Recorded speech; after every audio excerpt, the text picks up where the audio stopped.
L'enfant arrive au monde avec un potentiel énorme, mais il va l'exprimer et l'expérimenter. Le développement moteur est le résultat d'une évolution, mais surtout de son exploration par l'activité physique.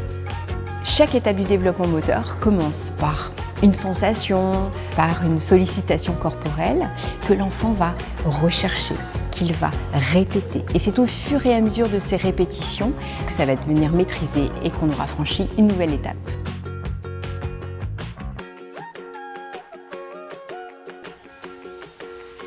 Bouger va solliciter la motricité globale, donc permettre à l'enfant d'exercer ses grands muscles, son équilibre et sa coordination.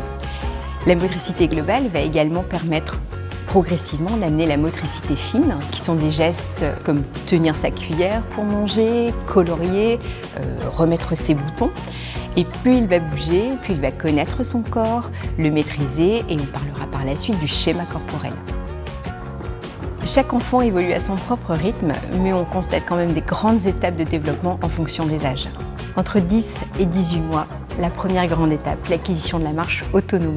L'enfant est suffisamment solide sur ses jambes pour se tenir debout, faire ses premiers pas, et à lui les découvertes, les escaliers, éventuellement taper dans un ballon et commencer à ramasser un objet au sol qui l'intéresse. Entre 18 et 24 mois, la marche est acquise, l'équilibre est un peu plus stable. On va pouvoir observer des mouvements un peu plus amples au niveau des pieds, franchir un obstacle, monter une petite marche. L'enfant va également pouvoir changer de position, s'abaisser pour ramasser un objet, se redresser sans perdre équilibre. Entre 2 ans et demi et 3 ans, l'enfant va pouvoir restreindre son appui au sol. On commence à le voir tenir sur un pied, marcher sur une ligne. La course va également progresser puisqu'il va pouvoir ralentir, ce qui lui permettra d'éviter les obstacles.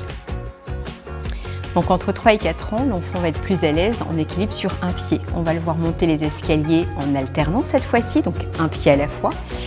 Il est maintenant en capacité de taper dans un ballon tout en courant.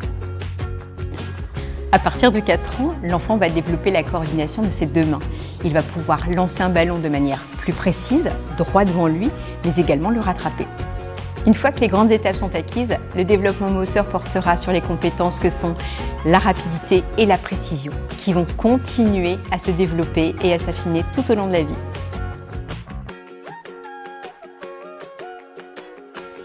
L'enfant est poussé naturellement par son envie d'exploration et sa curiosité. Mais l'adulte a quand même son rôle à jouer dans cette exploration. Déjà lui permettre d'avoir un endroit pour bouger. Ça peut être un coin du salon, un petit bout de tapis, sa chambre. Le mobilier en place et quelques rajouts peuvent également suffire à cette exploration.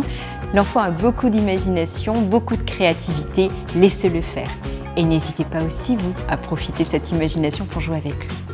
Le matériel de Decathlon a été créé et réfléchi avec des professionnels de la petite enfance et notamment des psychomotriciens pour répondre au développement de l'enfant et aux consignes de sécurité.